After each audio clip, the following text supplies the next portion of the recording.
Writing will ruin your posture if you're not careful. Anyway, hello everybody and welcome to a book update video for the second book in the Lawful Times series, Rebel's Creed, which is a title I announced on Twitter a little bit ago, but I'm pretty sure it's the first time I'm mentioning it here on YouTube. Yes, Breach of Peace will be followed up by Rebel's Creed. I know some people wanted me to find a way to have the initials be KID, K-I-D, so it would be Kid Bop or Kids Bop. I was not able to do so. That would not fit thematically, and I'm sorry.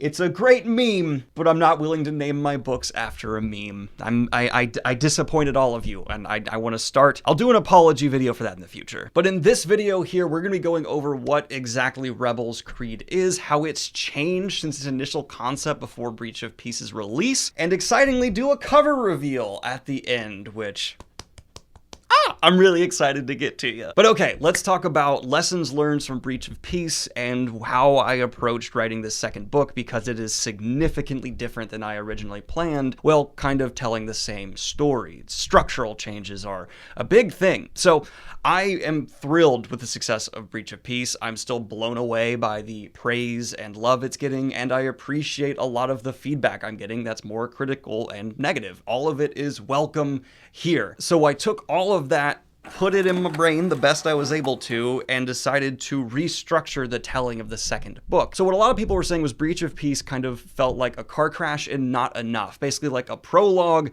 and they wanted the rest. And so I didn't want to keep like trickle feeding something to the audience because it felt a bit not of the quality, not what I wanted to deliver. A lot of people are saying, like, in something this brief, I didn't get enough of the world, not enough of the characters, so I didn't want to deliver another novella to you. I'm not regretting releasing a novella to start. I learned so much, and I still think it actually does serve the proper purpose for the stories. Breach of Peace is supposed to essentially be that car crash, that initial just, what the hell? And then you can follow it up with the next books to better understand the world and characters. So the aftermath of the events of Breach of Peace are going to be what Rebel's Creed focuses on. And this book is actually going to be a full-length novel in 3 parts, because it's taking what was meant to be that third book and folding it into the second. So the first part is just literally aftermath. It is right after the events of Breach of Peace, and you're going to see how characters are dealing, being shifted around, and the trauma inflicted on those that have survived. And then we're going to go ahead and transition into what was going to be book 2, and that is a telling of Chapman's story from before the events of Breach of Peace to leading directly into them.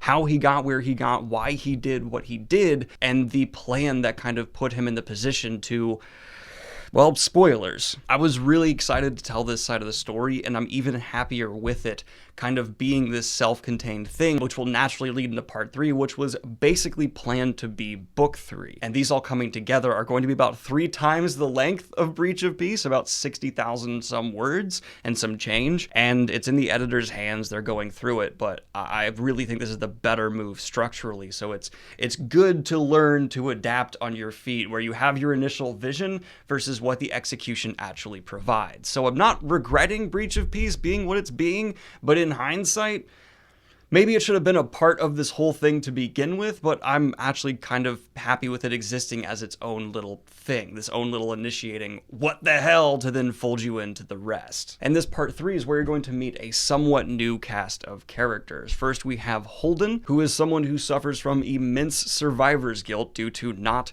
being there for the events of Breach of Peace. He is that briefly mentioned apprentice to Samuel and Hlid from book 1, and he's now back within the city and having to deal with the fact that he wasn't there. This is actually something that I have experienced myself. This is just something I wanted to explore through these characters, and that is stuff like survivor's guilt, how trauma can affect you secondhand, how not being a part of something horrible can actually be very destructive to people mentally. It's a very real psychological concept that is so wearing on those that suffer from it. And alongside him is a character named Reki. Reki is based off a few real-life friends of mine and people I look up to in history and fiction, just kind of all coming together. Everything from like Jack from Mass Effect and a friend of mine from high school. But she is someone who is kind of on the opposite end of life from Holden. She started very much so in the bottom dregs of this society and has worked her way up to being a more respected within this world, this propaganda propagandized society position, and so she has a brutally honest view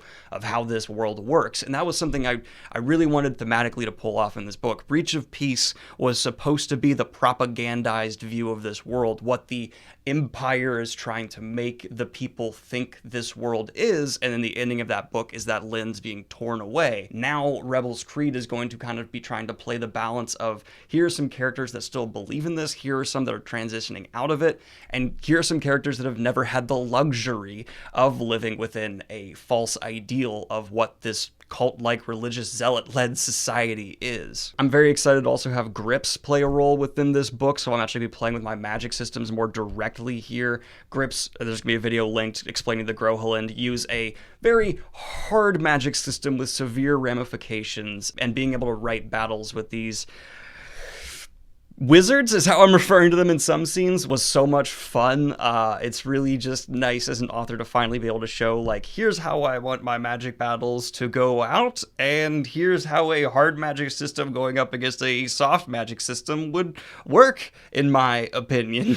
Because, of course, that Anointed, if you haven't seen this video, is returning as well for Rebels Creed. So where does this leave the third book then? This is the Lawful Times trilogy, so what exactly is the third book going to be focusing on if I'm going ahead and folding what was planned to be the third book into the second? Well, it's not all folded in, and it's actually going to cover a lot of the ground that I was going to set up and plan for my next trilogy. One that originally was going to be a bit more disconnected, but now I'm realizing with how these characters are progressing and what's played out, I want to connect this first trilogy more to the second. I originally was viewing Lawful Times as a players setting their positions for the conflict to come, and then we'll explore the conflict in the second trilogy, but now I'm realizing, like, no, don't abandon the characters that set up all of this. Incorporate.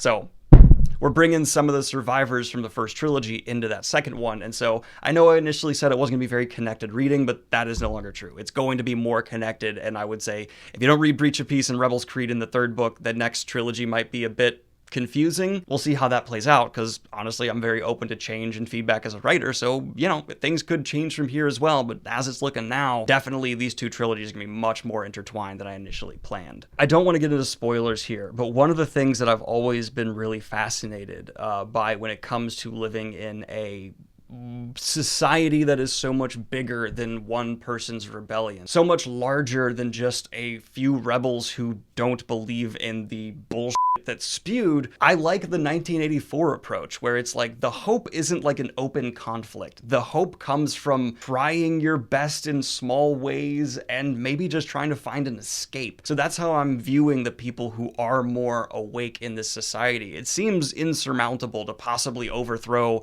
demigods and maybe a real god just existing. So what you have left is, okay, what can we do just to survive on the daily? Maybe I'm a little bit inspired by my recent reading of Cyberpunk, which has a much more negative view on how to survive in a dystopian society, but that's kind of how I was approaching this, while still maintaining themes of conquering the what seems to be inconquerable, but that's not going to be able to be tackled in 2 books, right? So book 1 was meant to be an explosion, just an initiating what the hell. Book 2 is more going to be about the world building and the different perspectives that exist and clarify the actual dystopian angle to the people who are inspectors, police, and the military within this world. And book 3, without getting into spoilers again, is going to be about finding hope. Finding something that's actually giving you an angle, a reason to continue on. And I'm really excited for that. So if you're interested, of course, links to Breach of Peace, as always, in the description down below. And let's go ahead and get into the cover reveal. So Felix Ortiz is returning as my cover artist. I'll have his Instagram link below. The guy is sensational and so willing to put up with me as a nitpicky asshole, someone who's really trying to get their cover exactly right. So we went through many drafts, but the final cover for Rebels Creed looks like this. And no, that is not the Anointed on the cover, and I'm interested to see what people have to say.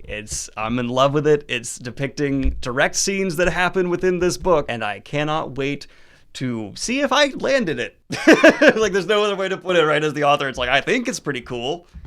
hopefully my writing lives up to this Felix Ortiz masterpiece. So I'm so happy. Anyway, guys, thank you so much for continuing to stay interested in the Lawful Times trilogy. Let me know what you think of me as the author being willing to adapt and change. Do you think that's bad, and no, I should stick with my initial vision, or it's all right to adapt? I've had people tell me both at this point. But like and subscribe if you have not already. Hit the Patreon if you... Oh, God, no. And the planned release date is December. I'm hoping to get this out this year, and the fact that it's already being edited, I have the cover, I just need to get the audiobook started and cover design done. So yeah, December. I'm hoping to get it out at the end of the year. Like and subscribe if you have not already. Hit the Patreon if you want to support what I do here. And have a good one, y'all. Be kind, be cool, peace.